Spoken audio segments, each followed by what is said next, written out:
Bismillahirrahmanirrahim. Assalamualaikum warahmatullahi wabarakatuh. Sehat Ibu? Alhamdulillahirabbil alamin wa bihi nasta'in wa ala umurid dunya waddin wa ala alihi wa sahbihi ajma'in. Rabbi shrah li sadri wa yassir li amri wahlul 'uqdatam min lisani yafqahu qawli, amma ba'du. Alhamdulillah, yang pertama dan yang paling utama, marilah kita senantiasa selalu memanjatkan puja dan puji syukur kehadirat Allah Subhanahu wa taala, karena pada kesempatan yang berbahagia ini, walaupun dari semalam sampai tadi pagi diguyur air hujan yang mungkin rintik-rintik, walaupun malah justru nggak sampai rintik-rintik, cuma telening-telening aja Ibu, tetapi terkadang itu membuat kulit kita merasa gemetar. Gemetar terlalu dingin. Nah, ini adalah nikmat yang harus kita syukuri kepada Allah Subhanahu wa taala. Yang kedua kalinya tentu salawat bertangkaikan salam semoga senantiasa selalu tercurah kepada manusia paling mulia sepanjang masa, baginda Nabi besar Muhammad sallallahu alaihi wasallam, yang tentu sama-sama kita nantikan syafaatnya di yaumul kiamah kelak. Sekarang kita sudah memasuki bulan Rabiul Awal, Ibu. Ya. Sebentar lagi Rabiul Akhir. Setelah Rabiul Akhir, Jumadil Awal. Setelah Jumadil Awal, Jumadil Akhir. Setelah Jumadil Akhir, Rajab, Sya'ban, kemudian Ramadan. Nggak berasa kan Ibu? Sebentar lagi udah mau Ramadan lagi. Persiapkan diri ini, persiapkan fisik ini, persiapkan harta kita untuk berinfak sebanyak-banyaknya di bulan suci Ramadan.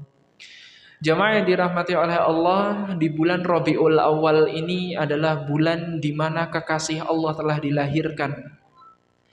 Bulan di mana cahaya alam semesta telah menerangi, minadh dhulumati ilan nur. Dari gelap terbitlah terang, habis gelap terbitlah terang. Maka dari itu jamaah dirahmati oleh Allah, mari kita perbanyak bersolawat kepada Rasulullah sallallahu alaihi wasallam, karena kita nggak tahu apakah kita termasuk golongan yang akan diberikan syafaat oleh Rasulullah atau justru sebaliknya. Kalau kita pengen untuk mendapatkan syafaat yang telah akan diberikan oleh Rasulullah sallallahu alaihi wasallam, coba perbanyaklah kita untuk bersolawat, perbanyaklah mencintai sunnah-sunnah beliau sallallahu alaihi wasallam. Ibu, kayaknya di bulan ini Ibu sudah ikut lomba apa aja Ibu?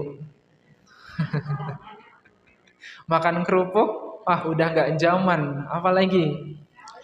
Masya Allah. Balap karung kayaknya juga udah nggak. Lomba sekarang itu kreatif-kreatif Ibu. Saya aja nggak ikut, cuma lihat aja. Karena luar biasa memang itulah keseruan di negara kita. Nggak semua negara itu memiliki lomba sebagaimana kita, jamaah. Makanya bersyukurlah kita bisa saling bertukar sapa, bisa saling berbagi kebahagiaan dengan tetangga di sekitarnya. Jamaah yang dirahmati oleh Allah Subhanahu wa taala, memasuki pada kesempatan yang berbahagia ini, mari kita luruskan niat kita, fokus sejenak selama 60 menit. Enggak sampai karena sudah terpotong ya. Kita fokus sebentar untuk berada di taman-taman syurganya Allah Subhanahu wa taala. Ibu, sebelum kami memulai saya ingin tanya, apakah Ibu dalam menjalani hidup pernah nggak sih punya permintaan yang paling dahsyat dalam hidup Ibu? Punya nggak permintaan sama Allah yang sampai sekarang belum dikabulkan, tetapi itu adalah waiting list kita banget. Kita itu tuh adalah harapan kita ke depan yang sampai sekarang belum terrealisasi. Pernah nggak Ibu punya permintaan yang seperti itu? Apa Ibu? Naik haji, ada lagi? pengen keluarganya sakinah, mawadah, warahmah sampai nanti masuk ke surganya Allah. Ada lagi yang lebih dahsyat, Ibu? Masya Allah, setiap kita punya permintaan jamaah. Bahkan saya rasa semua di antara kita ada satu permintaan yang paling besar dan semua saya rasa belum dikabulkan oleh Allah. Apa itu? Ibu pengen masuk ke dalam surga, betul? Ibu pengen masuk ke dalam surga atau tidak? Pengen aja atau pengen banget? Pengen sekarang atau mau kapan? Jamaah yang dirahmati oleh Allah, kita melihat Al-Quran surah kelima Al-Ma'idah. Surah ini adalah surah yang paling termasuk salah satu surah paling panjang dalam Al-Quran ya.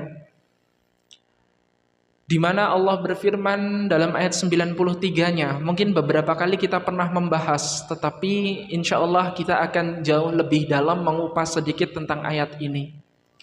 وَأَطِيعُوا اللَّهَ وَأَطِيعُوا الرَّسُولَ وَاحْذَرُوا. Taatlah kalian kepada Allah, taatlah kalian kepada Rasul, dan berhati-hatilah. Jadi ternyata Allah Subhanahu wa taala itu menginginkan kita hati-hati jamaah. Hati-hati dalam setiap aktivitas yang kita lakukan. Termasuk pada pembahasan kita pada kesempatan kali ini adalah bagaimana kita menjadi seorang hamba yang bisa memantaskan diri sebagaimana yang Allah harapkan. Permintaan kita itu sangat banyak, tetapi terkadang apa yang kita lakukan untuk Allah itu nggak sesuai dengan apa yang kita minta. Terkadang apa yang kita minta itu melebihi kapasitas kita dalam beribadah sama Allah. Betul Ibu? Permintaan kita, ya Allah berikan hamba kesehatan, ya Allah berikan hamba pergi naik haji segera mungkin, ya Allah berikan keluarga hamba yang sakinah mawadah warahmah, ya Allah berikan hamba kebaikan-kebaikan, ya Allah ya Allah ya Allah ya Allah. Tapi jamaah dirahmati oleh Allah, ketika lagi baca Quran baru sampai 5 ayat aja, amma yatasaalun 'anin naba'il 'azim alladzi hum fihi mukhtalifun. Lagi berusaha konsentrasi, tiba-tiba HP-nya bunyi, klunting. Lihat ke handphone. Bu, nanti jadi nggak arisan nih Bu? Sebentar ya Bu, ini saya lagi tadarus sebentar lagi. Tiba-tiba keinget jamaah yang dirahmati oleh Allah. Udah mau ngelanjutin. Iya Masya Allah lupa. Karena apa jamaah yang dirahmati oleh Allah? Lupa belum pesan snacknya. Lupa belum pesen makanannya. Lupa belum ini bla bla bla bla segala macam. Kita seringkali meninggalkan sesuatu yang padahal itu adalah bukan suatu prioritas kita. Kita hidup di dunia itu untuk apa sih Ibu? Apakah untuk arisan? Apakah untuk kondangan? Setiap hari sibuk kondangan, kesana kemari, ya, nggak kenal pun dikondangin juga. Masya Allah, tabarakallah. Makanya ini menjadi pembelajaran untuk kita. Hati-hati dalam setiap aktivitas yang kita kerjakan. Karena terkadang apa yang kita minta itu tidak seperti kualitas ibadah kita. Makanya ayat ini memberikan rambu-rambu kepada kita agar kita tujuannya itu memantik semangat kita untuk memantaskan diri. Kita yang seringkali banyak banget permintaannya, ya Allah berikan anak hamba yang keturunan yang solih-solihah, ya Allah berikan anak keturunan hamba sukses dunia akhiratnya, ya Allah ya Tuhan kami berikan pergaulan untuk anak-anak hamba yang baik, ya Allah. Banyak sekali permintaannya, tetapi tidak dibarengi dengan memantaskan diri. Makanya diperlukan untuk kita memantaskan diri di hadapan Allah Subhanahu wa taala. Makanya Rasulullah pernah bersabda jamaah ketika itu sedang berkumpul dengan para sahabatnya. Kemudian Rasulullah bersabda kepada para sahabatnya, "Wahai sahabatku, apakah engkau ingin aku beritahu amalan yang lebih Allah cintai, amalan yang suci di hadapan Allah?" Jadi keutamaan amalan yang akan disebutkan ini jamaah punya banyak keutamaan. Yang pertama apa? Kata Rasulullah Shallallahu Alaihi Wasallam, wahai sahabatku, ingin aku kabarkan atau enggak kepada kalian amalan yang dimana yang pertama itu bisa suci di hadapan Allah. Amalan ini amalan yang sangat suci di hadapan Allah. Yang kedua, amalan ini wa arfa'iha fi darajatikum, yaitu amalan ini mengangkat derajat kita. Kadang kan seseorang itu pengen banget kan disegani sama orang lain kan Ibu, pengen dihormati, pengen disegani, pengen diberikan penghormatan, pengen diberikan kemuliaan-kemuliaan. Yang ketiga, amalan ini kata Rasulullah Shallallahu Alaihi Wasallam min khairil infaqiz zahabi wal fiddah, kata Rasulullah. Amalan ini lebih baik daripada kita sedekah emas sama perak. Dan yang keutamaan yang keempat, amalan ini amalan yang lebih baik dari berperang berjihad di jalan Allah. Apa kata sahabat? Bala ya Rasulullah. Ya kami mau Rasulullah. Apa itu amalannya Rasulullah? Saya pengen banget itu melakukan amalan itu. Apa kata Rasulullah? Zikrullahi ta'ala. Para sahabat sudah menanti-nanti. Dikira para sahabat amalan yang harus dilakukan yang katanya lebih suci di hadapan Allah, yang katanya kata Rasulullah itu adalah amalan yang dapat mengangkat derajat seseorang, yang katanya amalan itu adalah amalan yang bisa lebih baik daripada berinfak emas dan perak, yang kata Rasulullah lebih baik dari pahala berperang, disangka para sahabat itu adalah amalan yang besar. Ternyata kata Rasulullah cuma zikrullahi ta'ala, yaitu berzikir kepada Allah. Karena apa jamaah? Surga itu sangatlah mahal. Tetapi kenapa sih kok Allah memberikan amalan-amalan itu yang mudah? Amalan yang mudah, amalan yang murah, tetapi tidak murahan. Amalan yang mudah, tapi amalan ini gak murahan jamaah. Contoh, Ibu kan tahu kan pahala subhanallah wa bihamdih, subhanallahil azim. Apabila cuma diucapkan dalam lisan cuma sekali aja, itu beratnya luar biasa di hadapan Allah.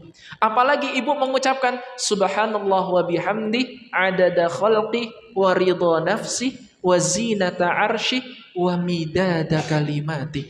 Kalau ibu lagi terburu-buru ketika lagi safar misalnya, habis sholat di qashar misalnya, buru-buru nggak bisa zikir karena harus ada acara lain yang harus dilakukan, sehingga ibu cukup berzikir subhanallah wa bihamdi adada khalqi wa ridha nafsi wa zinata arsy wa midada kalimati. Kata Rasulullah, amalan ini sangat berat di hadapan Allah jemaah. Makanya kata Rasulullah itu zikrullahi ta'ala. Amalan ini adalah amalan yang sangat dahsyatnya luar biasa. Permintaan kita yang begitu banyaknya jamaah, itu bisa kita tutupi perlahan-lahan dengan cara apa? Dengan cara kita memantaskan diri, memperbanyak zikrullahi ta'ala. Zikir kepada Allah. Ibu masih suka gibah kemana-mana. Loh jamaah yang dirahmati oleh Allah, jangan kita menjudge seseorang karena perbuatan salah yang sedang dilakukan. Boleh jadi dia punya amalan tersembunyi yang justru dengan amalan sembunyi-sembunyi itulah Allah mencintai dia jamaah. Makanya jangan pernah kita merasa lebih mulia di hadapan orang lain karena kita nggak pernah tahu amalan apa yang biasa dilakukan oleh seseorang yang menjadikan dirinya mulia di hadapan Allah Subhanahu wa taala. Ada seorang dulu ketika sedang perang jamaah, zaman Rasulullah Shallallahu alaihi wasallam, ada seorang kafir Quraisy ketika itu. Seorang kafir ini dia berusaha ingin membunuh seluruh umat Islam dengan sombongnya, dengan lantangnya. Aku akan membunuh orang-orang Muslim itu. Aku akan membunuh kalian semuanya. Ternyata apa jamaah? Kondisi peperangan itu dimenangkan oleh kaum muslimin. Seketika orang tadi itu tunduk di hadapan seorang muslim menjadi seorang tawanan. Ketika itu belum diketahui sama Rasulullah. Kemudian ada seorang sahabat yang melihat dirinya. Ada melihat orang itu tadi, tiba-tiba apa jamaah? Di depan sahabat itu bilang, asyhadu an la ilaha illallah wa asyhadu anna Muhammadar Rasulullah. Seketika apa yang dilakukan oleh sahabat yang melihatnya jamaah? Ditebas kepalanya jamaah. Sampai dia meninggal. Ketika meninggal, sahabat yang lain melihat, loh, kok ada orang bersyahadat kok malah ditebas? Disampaikanlah kepada Rasulullah Shallallahu Alaihi Wasallam, dipanggillah sahabat tadi yang menebas kepalanya. Ya, wahai sahabatku, apa yang kamu lakukan? Kamu kok membunuh seseorang padahal dia sudah bersyahadat? Ya Rasulullah, apa kata sahabat itu? Dia itu bersyahadat cuma karena takut aja lihat pedangku. Coba kalau dia tetap nggak bersyahadat, pasti aku tebas. Tapi karena aku tahu karena dia takut, aku tebas kepalanya. Ya Rasulullah. Apa jawab Rasulullah? Apakah kamu sudah membelah dadanya sampai kamu tahu apa isi hatinya? Apa kata sahabat tersebut? Ya Rasulullah, mohon maaf ya Rasulullah, saya nggak tahu ya Rasulullah, saya mohon maaf ya Rasulullah, bagaimana cara bertaubatnya ya Rasulullah. Lalu dituntunlah oleh Rasulullah untuk bertaubat. Pembelajaran apa yang bisa kita ambil jamaah? Kita nggak bisa menjudge seseorang karena perilaku yang tampak, karena kita belum pernah membelah dadanya, betul? Ibu nggak tahu kan isi apa yang ada di dalam hati orang di sebelah ibu. Boleh jadi ibu tuh di sini terus bau, nggak mandi ya bu. Dalam hatinya seperti itu. Tapi ibu yang satu pengen desel-desel jejeran aja sama ibu yang satunya. Padahal ibu yang satu udah kayak sebel jamaah. Ya, jangan dikira jamaah yang dirahmati oleh Allah. Makanya patutlah kita untuk selalu berbaik sangka kepada seseorang. Yang pertama kali harus dikoreksi itu adalah amalan kita, bukan amalan orang lain. Amalan orang lain itu nggak ada urusannya sama kita jamaah. Makanya kalau kita punya banyak salah, pengen kembali sama Allah, bertaubat sama Allah, kalau kita udah niat karena Allah, ya Allah hamba pengen taubat kepadamu ya Allah, ya Allah hamba pengen sekali kembali kepadamu, mencari ketenangan ya Allah untuk kembali kepadamu. Apa kata orang? Kamu sok suci. Kamu kok sekarang kok sok suci banget sih? Dikit-dikit baca Quran, dikit-dikit sholat, dikit-dikit pakai dalil. Enggak, jamaah yang dirahmati oleh Allah ya. Kalau kita pengen kembali karena Allah, jangan sampai terpatahkan hanya karena kata-kata manusia. Karena manusia itu dari ujung kepala kita sampai ujung kaki kita semua akan dikomentari jamaah. Karena mengomentari seseorang itu gampang atau sulit ibu? Tapi coba saya tanya, mengomentari diri sendiri sulit atau gampang? Susah kan? Kayak cari-cari aku salahnya di mana sih? Ya. Apalagi ibu sama bapak di rumah. Ini kalau udah terjadi peperangan itu kayak nggak mau salah gitu. Masya Allah tabarakallah. Jadi yang ingin saya sampaikan jamaah yang dirahmati oleh Allah, kata Rasulullah, dzikrullahi ta'ala. Kembalilah kepada Allah dengan seraya mengingat kepada Allah. Dikira sahabat, amalan yang akan disampaikan oleh Rasulullah itu adalah amalan yang besar. Seperti puasa 1 bulan, atau mungkin dia harus melakukan ritual ibadah apa. Ternyata enggak. Cuma kata Rasulullah, dzikrullahi ta'ala. Yang apabila dilakukan oleh seseorang dengan konsisten jamaah, itu dia akan memudahkan setiap langkah yang akan dilakukannya. Kalau nggak percaya ibu yang sekarang belum memulai setiap aktivitasnya untuk berzikir, 1 minggu ke depan ini coba gunakan di waktu-waktu luang itu untuk berzikir menyebut nama Allah. Saya jamin ibu, 1 minggu ibu melafazkan itu setiap waktu, pasti akan banyak sekali perubahan dalam hidup ibu. Yang pertama yang akan didapatkan pasti ketenangan dalam hidupnya. Pasti akan tenang. Mendapatkan masalah biasanya sedikit-sedikit marah, sedikit-sedikit nesu, sedikit-sedikit perudang-perudung, sedikit-sedikit mesuh-mesuh, dikit-dikit tantrum gak jelas. Tapi perbanyak zikir, astagfirullah, astagfirullah, astagfirullah, astagfirullah, astagfirullah. Ada ibu lagi lewat di jalan, tiba-tiba ada anak muda nyelonong begitu aja. Ibu pasti pertama marah. Gimana sih nggak lihat-lihat pakai mata atau gimana? Tapi kalau ibu seringkali berzikir kepada Allah Subhanahu Wa Taala, Astaghfirullahaladzim, ya Allah, semoga selamat kamu ya nak. Didoakan malah jamaah yang dirahmati oleh Allah. Ya, coba kalau ada 2 orang baik itu ada miscommunication di jalan, itu pasti ketika terjadi sesuatu yang tidak diinginkan, pasti akan adem ayem. Saling introspeksi diri. Enggak saling menyalahkan. Kamu sih Pak tadi mepet-mepet saya. Kamu sih mata enggak dipakai. Harusnya kamu matanya dipakai. Enggak, saling menyalahkan. Tetapi kalau hatinya ayem, hatinya tenang, lihat jamaah, disenyumin. Gitu Ibu. Mohon maaf Bu. Oh ya nggak apa-apa Pak. Saya juga salah tadi nggak lihat-lihat. Itu luar biasa jamaah. Makanya ketenangan yang akan hadir dalam jiwa ibu itu akan terjadi jika seringkali zikrullah.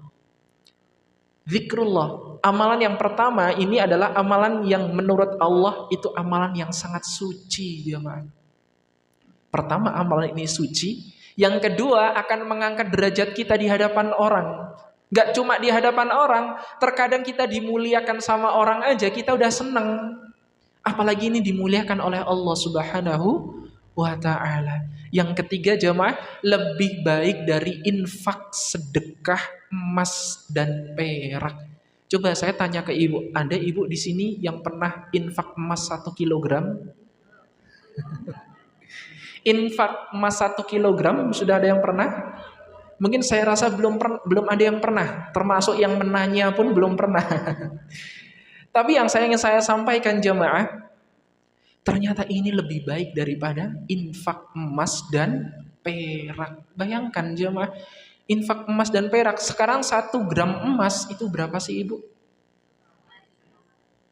1 juta berapa? 1 gram emas. 1 juta sekarang 1,8. Lah kalau 1 kilogram udah berapa jemaah? 1 miliar lebih. Ya, 1 M.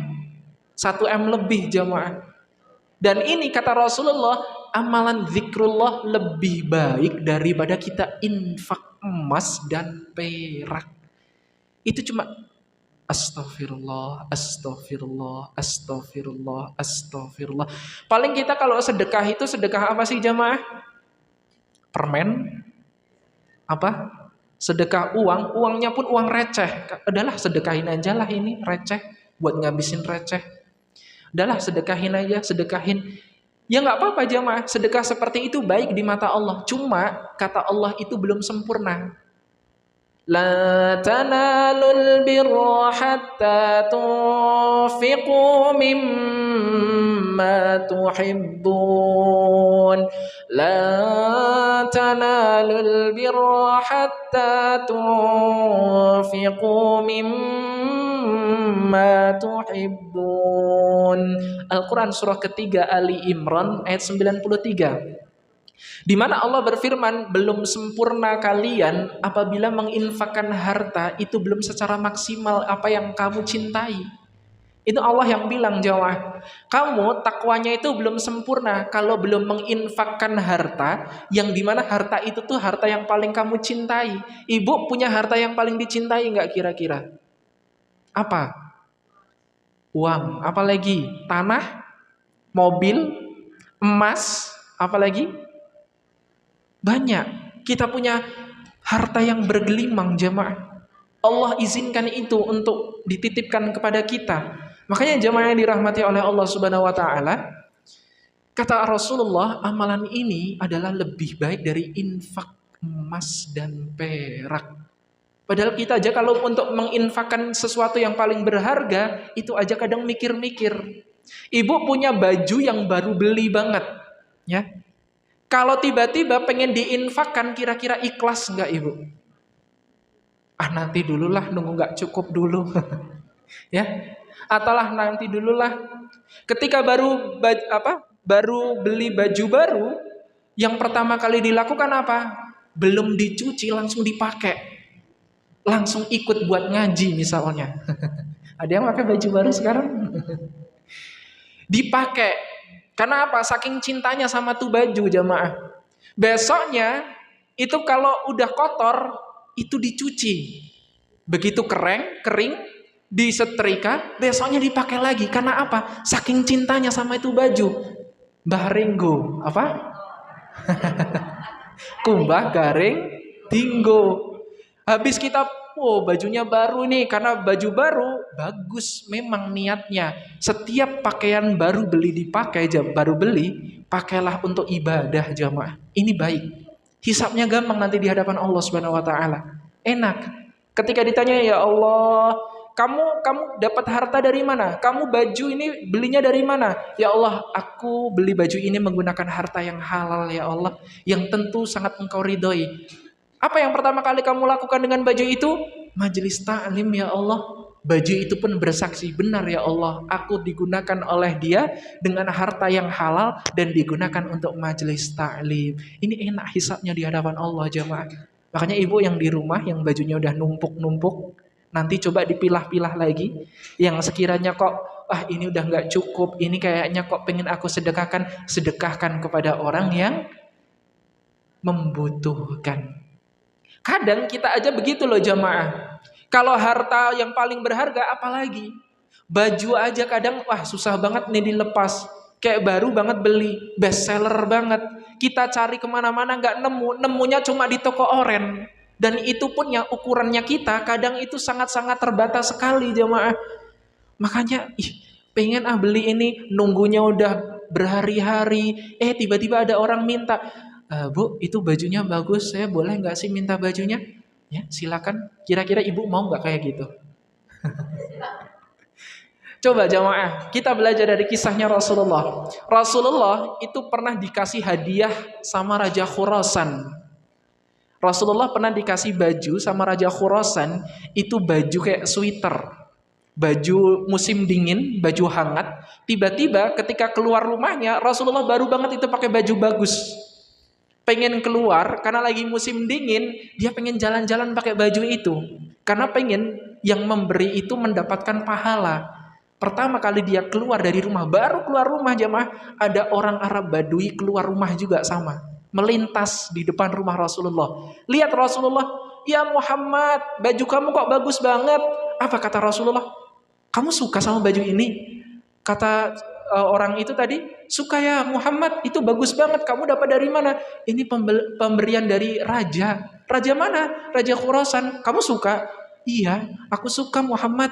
Ya udah, nih buat kamu. Dilepas dia langsung, nih buat kamu. Bayangkan, ibu punya gelang emas kerincingan banyak. Tiba-tiba orang lagi arisan itu ngelihat, Bu, itu gelangnya bagus banget, Ibu. Itu beli di mana? Ibu suka. Coba kalau ibu berani ngelepas itu dan memberikan, ibu begini, Bu. Tapi kan kita juga mikir-mikir juga ya, Ibu ya. Ini cuma pembelajaran aja dari kisah Rasulullah Muhammad SAW. Kalau ada barang yang bagus seperti itu aja, Rasulullah itu menyedekahkan karena dia senang. Jadi kalau sedekah, sunnah Rasulullah itu sedekah dengan yang disukai sama orang itu jamaah. Jangan sampai orang itu tuh lagi butuhnya tuh beras. Aku pengen banget makan, dari kemarin belum makan, dikasihnya permen jamaah. Ya, memang nggak apa-apa, sedekahnya tetap dapat pahala, tetapi tidak tepat sesuai dengan keinginannya. Makanya pahala yang besar dalam ayat ini, la tanalul birra hatta tunfiqu mimma tuhibbun. Kata Allah, belum sempurna ketakwaan kamu wahai orang yang beriman kalau kamu belum bisa untuk menginfakkan harta yang kamu cintai. Ini kata Allah jemaah, bukan lagi kata Rasulullah. Ibu, itu kok kayaknya terong di depan rumah ibu kok bagus-bagus. Ibu mau? Ambil aja bu, nggak apa-apa. Ya kalau mau ambil juga tahu diri, jangan semua diambil ya. Ya, nanti dipersilakan nih. Bu, itu cabenya merah-merah bagus-bagus banget. Ibu nanam itu belajar di mana? Oh dulu saya ikut teknik pertanian ibu. Oh masya Allah. Ibu mau? Kalau dibolehin, saya mau ibu. Ya udah ambil aja. Jangan semua diambil jamaah. Ya. Kita ambil secukupnya karena izin adab kita masih meninggikan adab kita. Makanya kenapa ini adalah sunnah Rasulullah, menginfakkan harta sebagaimana yang dicintai sama orang yang lagi ingin, lagi pengen. Ya, itu luar biasa jamaah. Contoh lagi ibu lagi makan nasi, mau makan nasi nih, nasinya enak banget. Tiba-tiba ada orang di sebelah ibu ngeliatin terus, kayak pengen ibu ngasih. Ibu mau, saya belum makan kebetulan, ya udah ini buat ibu aja. Boleh jadi itu menurut kita simple jamaah, cuma ngasih makan. Tapi boleh jadi itulah yang mengantarkan kita ke surganya Allah. Karena apa? Memberikan makan kepada orang yang beriman itu pahalanya besar jamaah. Utama. Karena orang yang beriman, kita tahu orang itu beriman, kita kasih makan seketika jamaah yang dirahmati oleh Allah, maka orang itu akan menjadikan dirinya beribadah kepada Allah lebih semangat. Tadi makanan itu menjadi energi dan energi itu digunakan untuk beribadah kepada Allah. Makanya coba ini lebih baik daripada kita menginfakkan harta yang paling berharga loh jamaah. Ayatnya aja bilang lan tanalul birra hatta tunfiqu mimma tuhibbun. Tapi kata Rasulullah, ternyata ini amalan zikrullahi ta'ala lebih baik lagi daripada itu jemaah. Makanya kalau kita permintaan kita banyak, coba kita pantaskan diri kita. Coba dekatkan diri kita kepada Allah Subhanahu wa taala. Zikir. Zikir itu artinya bukan cuma subhanallah, alhamdulillah, Allahu akbar, enggak. Zikir itu artinya mendekatkan diri kepada Allah. Baca Quran itu disebut sebagai zikir. Kita lihat Al-Quran surah ke-54, surah Al-Qamar, Allah sebutkan 4 kali. Ayat ke-17, 22, 32, dan ayat ke-40-nya. وَلَقَدْ يَسَّرْنَا الْقُرْآنَ لِلذِّكْرِ فَهَلْ مِن مُّدَّكِرٍ. Dan sungguh aku telah mudahkan Al-Quran itu untuk dipelajari sebagai apa? Sebagai sarana untuk mendekatkan diri kepadaku. Ini lihat jamaah, baca Quran itu zikir. Salat, lihat Al-Quran surah ke-4 An-Nisa ayat 102, 103. Kita lihat alladzina yadhkurunallaha qiyaman. Orang yang selalu mengingat Allah kondisi berdiri, duduk, atau berbaring. Atau dalam Al-Quran surah Ali Imran 191 disebutkan dia adalah termasuk golongan orang yang dimuliakan oleh Allah Subhanahu wa taala jemaah. Makanya coba perbanyak kita berzikir. Zikir itu mudah atau sulit? Mudah atau sulit? Mudah jemaah. Amalan ini sangat mudah banget. Mudah tapi nggak murah. Karena apa jamaah? Zikir itu bisa diucapkan semua orang, tapi nggak semua orang itu bisa berzikir, betul? Zikir itu semua orang bisa, paling cuma subhanallah, alhamdulillah, Allahu akbar. Tapi lihat jamaah, nggak banyak orang yang mau untuk melakukan itu. Daripada di angkot atau di kendaraan cuma ndoplong aja, ya. Coba buat zikir astagfirullah, astagfirullah, astagfirullah, astagfirullah. Nunggu waktu sholat astagfirullah, astagfirullah, astagfirullah, astagfirullah. Itu enak jamaah, hidupnya tenang. Sehingga apapun yang menghampirinya itu pasti akan selalu diberikan ketenangan oleh Allah. Kan Allah sendiri yang berfirman, "Huwallazi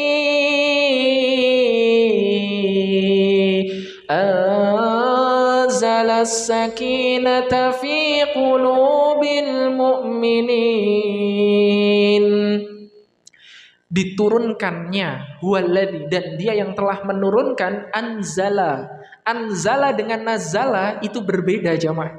Sama-sama artinya turun tapi penggunaannya berbeda. Kalau nazala atau nazal, nuzul itu diturunkan itu bertahap, nggak secara serentak. Makanya nuzulul Quran itu adalah malam di mana Al-Quran ayat Al-Quran surah Al-Alaq pertama kali diturunkan. Karena nggak langsung serentak se-Al-Qurannya jamaah, tapi berdasarkan peristiwa selama 22 tahun, 2 bulan, 22 hari. Berdasarkan peristiwa-peristiwa Allah turunkan perlahan-perlahan. Makanya pakainya nuzulul Quran. Setiap 17 Ramadan kan ibu kadang mengingatkan seringkali ada kajian nuzulul Quran, peringatan nuzulul Quran dan lain sebagainya. Tapi kalau kalimatnya pakai anzala atau unzila, itu berarti diturunkan secara serentak. Contoh, inna anzalnahu fi lailatul qadr. Di malam Lailatul Qadar Allah itu turunkan Al-Qur'an itu secara serentak, semua 30 juz. Dari Allah Subhanahu wa taala sampai ke langit dunia itu serentak diturunkan ketika malam Lailatul Qadar. Adapun ketika diturunkan kepada Rasulullah itu bertahap selama 22 tahun, 2 bulan, 22 hari. Makanya dalam konteks anzala ini kita lihat dalam ayat Al-Quran surah Al-Fat ayat 4, huwaladzi anzala, pakai anzala bukan nazala, bukan huwaladzi nazzala sakinah, bukan, tapi huwaladzi anzala sakinata fi qulubil mu'minin. Allah itu akan turunkan semua ketenangan itu serentak, jamaah. Enggak cuma sedikit-sedikit. Nanti kalau dapat masalah ini udah dapat ketenangan, yang lain enggak dapat ketenangan. Oh, nanti dapat masalah A, masalah B, masalah C, yang masalah B dikasih ketenangan, masalah A, masalah C enggak dikasih ketenangan. Enggak. Tapi kata Allah, waladzi anzalas sakinah. Mau masalahnya A, B, C, D, E, F, G, semua akan bisa dihadapi dengan tenang. Makanya ini luar biasa, jemaah. Walladzi anzalas sakinata fi qulubil mu'minin. Yang akan pertama kali didapatkan oleh orang yang beriman itu adalah ketenangan dalam hatinya. Bukan fi alsinatikum, bukan lisannya, bukan kepalanya, bukan pikirannya, tapi fi qulubil mu'minin, di dalam hatinya. Karena hati ini, jamaah, ini adalah kayak ibaratnya terminalnya tubuh kita, jamaah. Selain jantung, ya, hati ini adalah terminalnya tubuh kita. Coba, ibu, mohon maaf sekali, kalau perasaannya lagi nggak tenang, kira-kira kalau berangkat kajian gitu tenang nggak kira-kira? Nggak tenang, ya, nggak tenang. Dulu kalau mau nyelesain pekerjaan tapi hatinya nggak tenang, itu nggak bisa, jamaah, nggak bisa. Mohon maaf, misal anaknya tiba-tiba masuk rumah sakit, terus ayahnya belum pulang, ya, di sekolah, dibawa sama gurunya ke rumah sakit, sedangkan dirinya juga masih kerja, kira-kira tenang nggak untuk melakukan pekerjaan itu?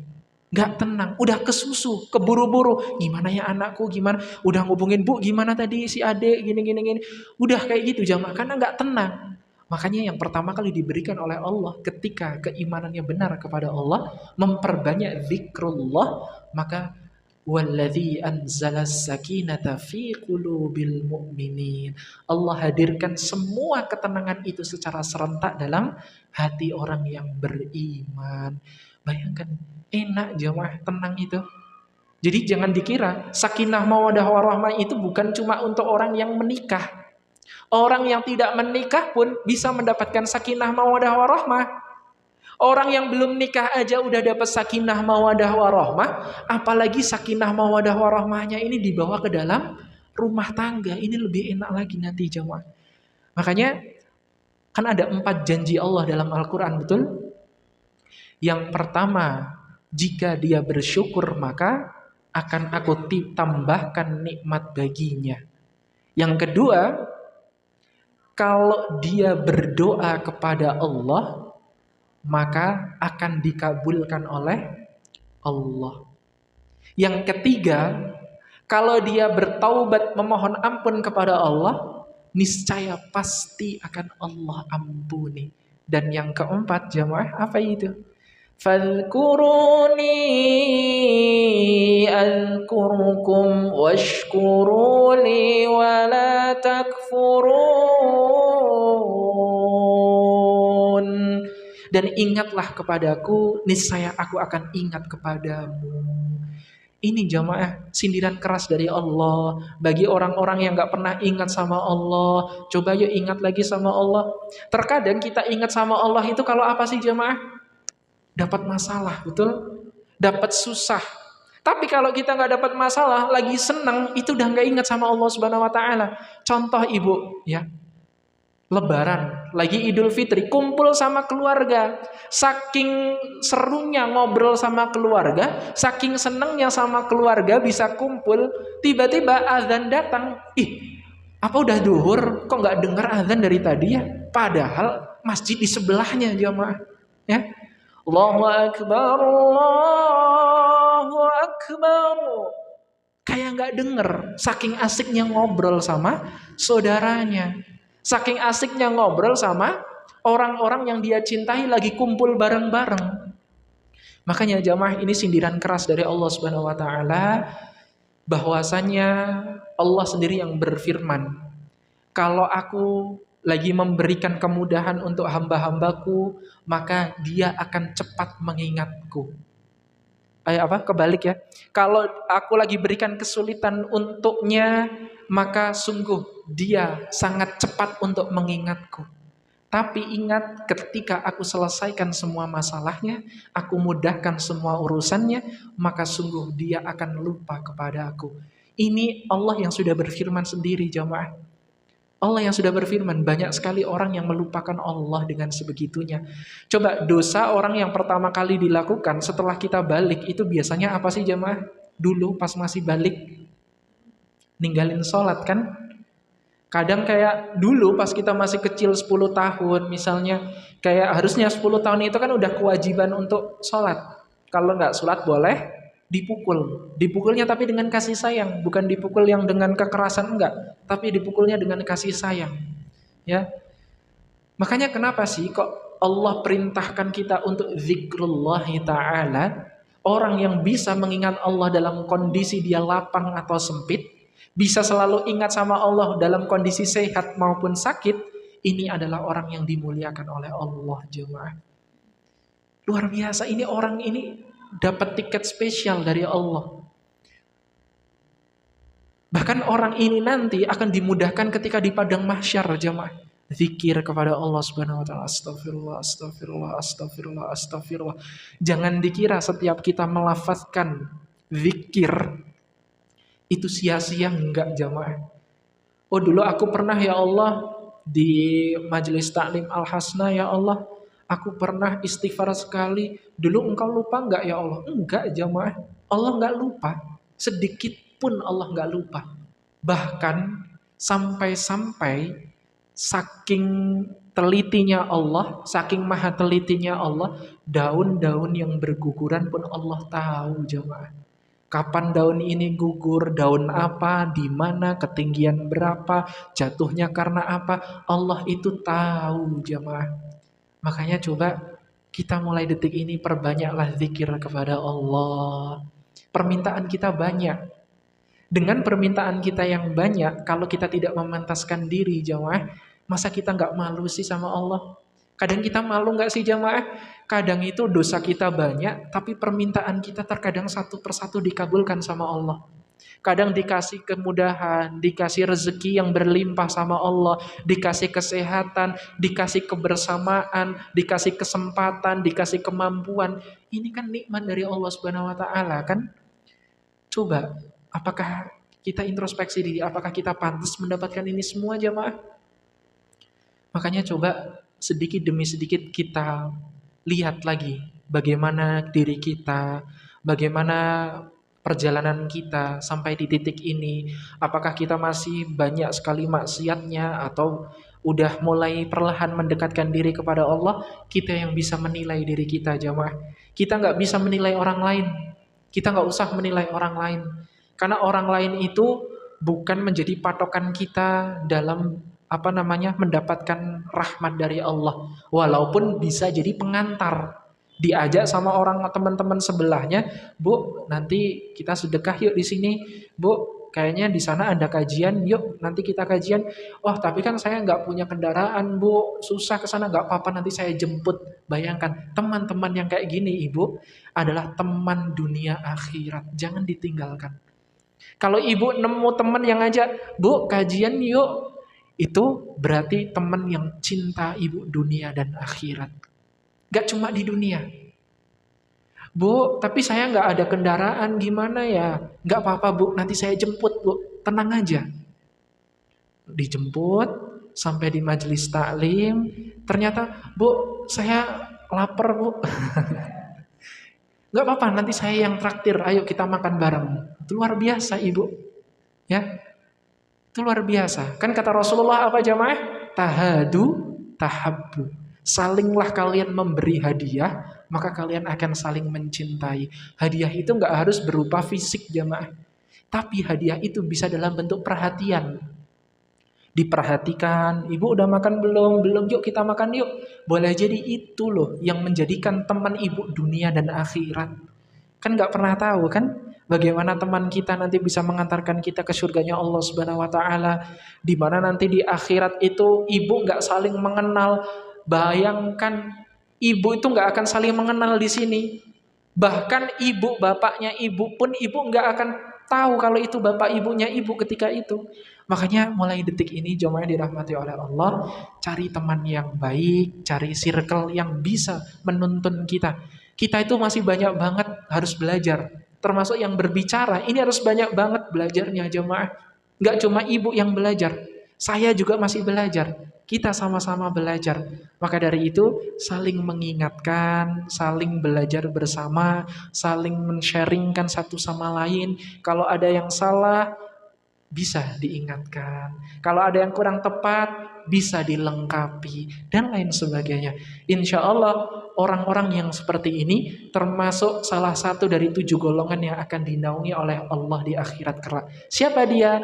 Adalah dia orang atau 2 orang yang mencintai karena Allah.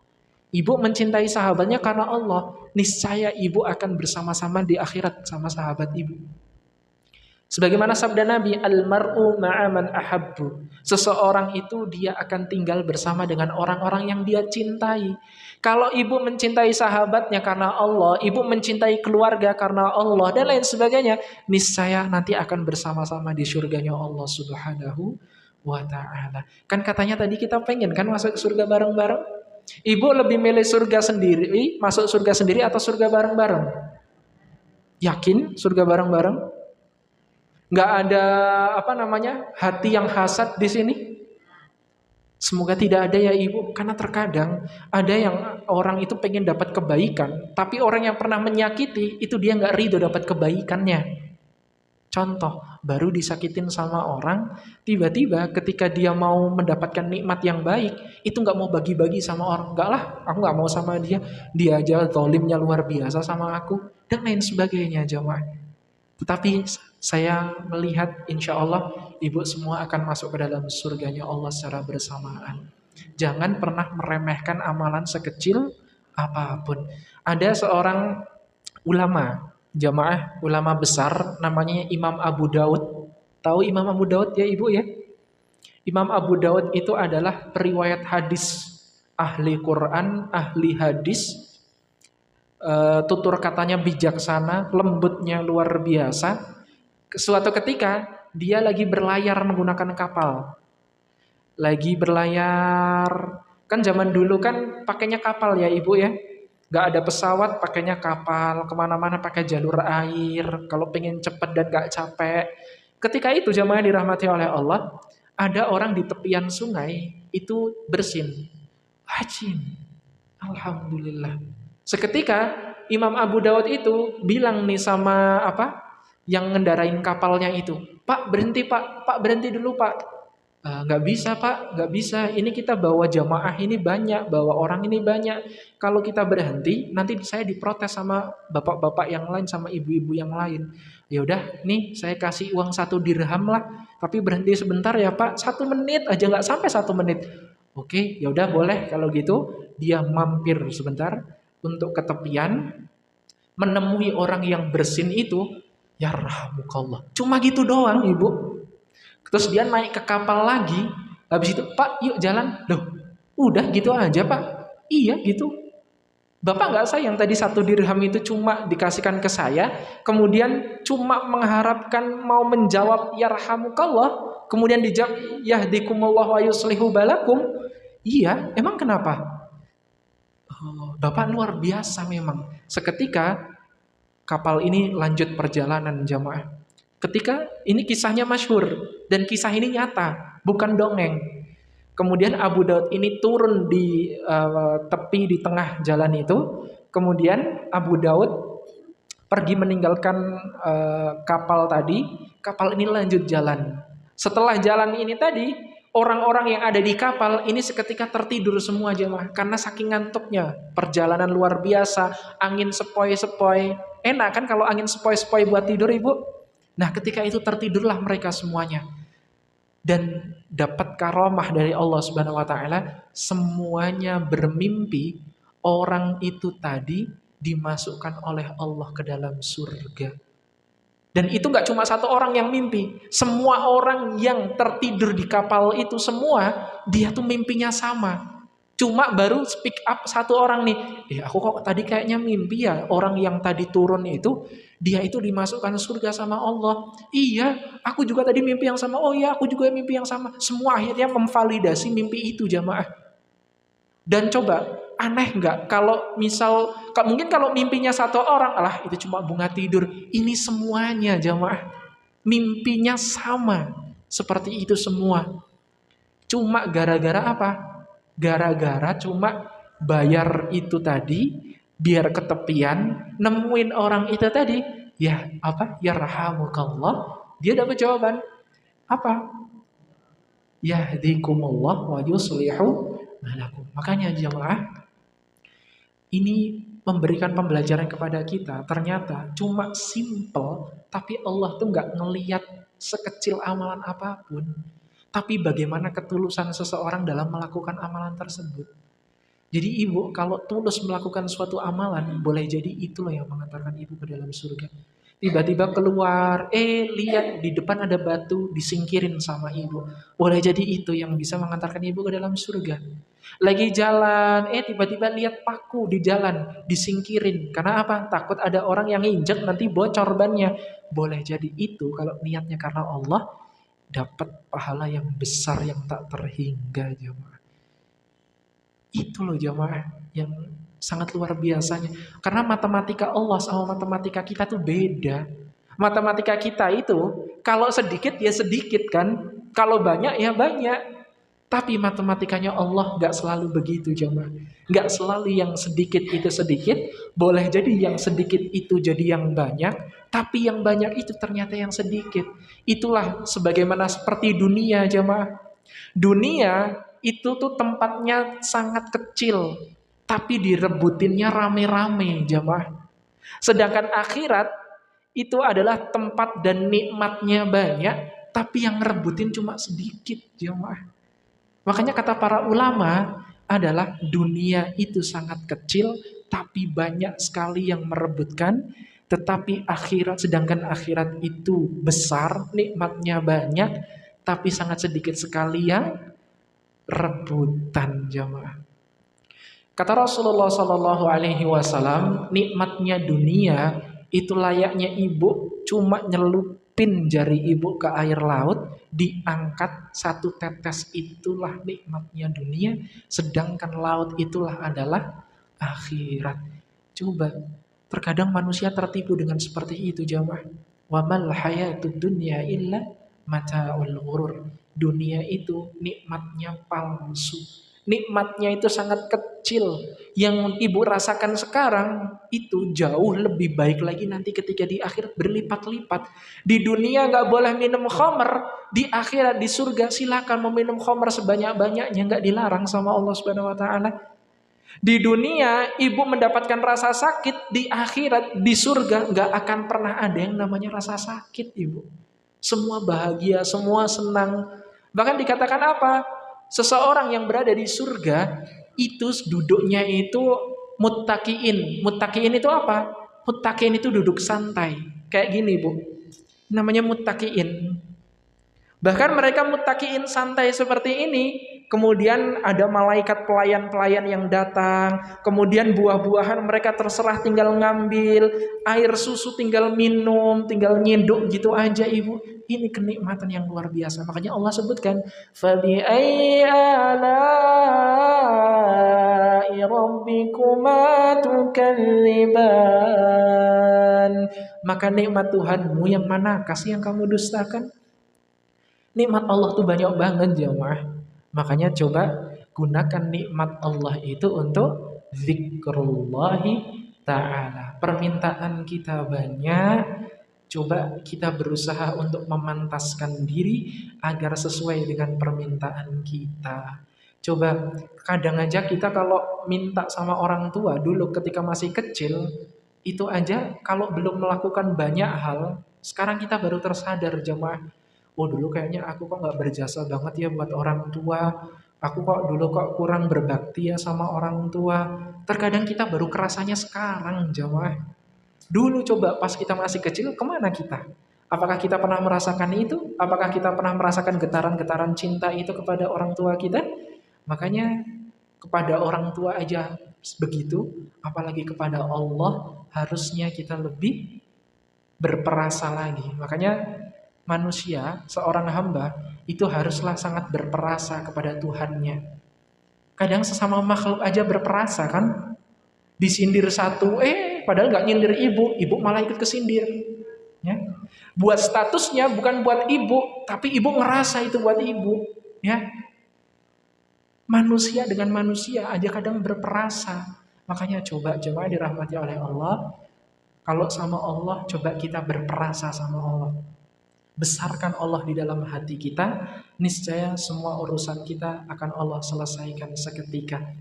Terakhir, jemaah yang dirahmati oleh Allah Subhanahu wa taala, tetap semangat dimanapun, kapanpun berada. Ini adalah langkah-langkah kita untuk zikrullah. Majlis ta'lim, zikrullah. Salat, zikrullah. Tadarus Quran, zikrullah. Itu semua adalah upaya kita mendekatkan diri kepada Allah. Makanya memantaskan diri itu disebut sebagai zikrullah. Perbanyaklah zikrullah, niscaya Allah akan banyak berikan kita ketenangan-ketenangan dalam hidup kita. Semoga Allah Subhanahu wa taala berikan kemudahan di setiap langkah-langkah ibu. Allah berikan kelancaran di setiap aktivitasnya, aktivitas hidupnya.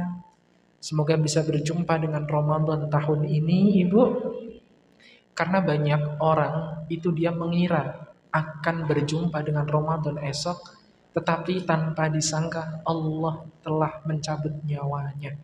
Entah muda, entah tua, entah besar, entah kecil, sehat atau sakit. Kadang itu begini ibu, ada orang divonis, ibu 3 tahun lagi, kayaknya usia ibu tinggal 3 tahun lagi ibu. Dengan kondisi yang begini, tidak memungkinkan lebih dari 3 tahun ibu akan bertahan. Padahal udah divonis sama dokter, udah 4 tahun masih sehat-sehat aja jemaah. Ada orang yang gak divonis, udah meninggal duluan ibu. Ya, makanya kematian itu bisa sewaktu-waktu menghampiri kita. Boleh jadi ketika kita nanti keluar dari sini, atau melangkahkan kaki ke rumah, atau nanti malam tertidur besok udah gak bangun lagi. Semangat ibu, dimanapun, kapanpun berada, tetaplah zikrullah. Karena zikrullah itu ada 4 keutamaannya. Yang pertama apa? Amalan yang suci di hadapan Allah. Yang kedua, apa? Meninggikan derajat di hadapan makhluk-makhluk yang lain. Yang ketiga, lebih baik dari bersedekah emas dan perak. Dan yang keempat, melebihi jihad, berperang berjihad di jalan Allah. Makanya astagfirullah, astagfirullah, astagfirullah, astagfirullah, astagfirullah, astagfirullah. Insya Allah dengan amalan yang kecil tapi ibu melakukan dengan konsisten, dengan istiqomah, dan tentu dengan ketulusan hati ibu dalam melakukan itu, insya Allah Allah berikan ketenangan-ketenangan itu sesegera mungkin dalam hati kita semuanya. Mari kita tutup perjumpaan kita pada kesempatan kali ini dengan berdoa kepada Allah Subhanahu Wa Taala, memohon ampun dan mengharap ridho dan barokah dari Allah. nastaghfirullah al-azim, nastaghfirullah al-azim, nastaghfirullah al-azim. A'udzu billahi minasyaitonir rajim. Bismillahirrahmanirrahim. Alhamdulillahi rabbil alamin, hamdan na'imin, hamdash syakirin, hamdan yuafi ni'amahu wa yukafi'u mazidah. Ya Rabbana lakal hamdu kama yanbaghi li jalali wajhikal karimi wa 'azimi sultanik. Allahumma salli ala Muhammad wa ala ali Muhammad. Allahumma ighfir lana wa liwalidina warhamhum kama rabbawna shighara. Allahumma inni a'udzu bika min ilmin la yanfa' wa min qalbin la yakhsha' wa min nafsin la tashba' wa min da'watin la yustajabu laha. Allahumma inna nas'aluka salamatan fid din wa afiyatan fil jasad wa ziyadatan fil ilmi wa barakatan fil rizqi wa taubatan qabla al maut wa rahmatan 'inda al maut wa maghfiratan ba'da al maut. Allahumma hawwin 'alaina fi sakaratil maut wan najata minan nari wal 'afwa 'inda al hisab. Rabbana la tuzigh qulubana ba'da idh hadaitana wa hab lana min ladunka rahmah innaka antal wahhab. Allahumma inni as'aluka ilman nafi'a wa rizqan thayyiba wa amalan mutaqabbala. Rabbana atina fid dunya hasanah wa fil akhirati hasanah wa qina adzabannar. Subhana rabbika rabbil izzati amma yasifun. Wassalamun alal mursalin. Walhamdulillahi rabbil alamin. Mohon maaf bila mana banyak sekali kekurangan, kekhilafan dalam bertutur kata, bersikap maupun perilaku. Sekali lagi mohon dimaafkan yang sebesar-besarnya Ibu. Akhirul kalam billahi fi sabilil haq fastabiqul khairat. Thumma assalamu alaikum warahmatullahi wabarakatuh.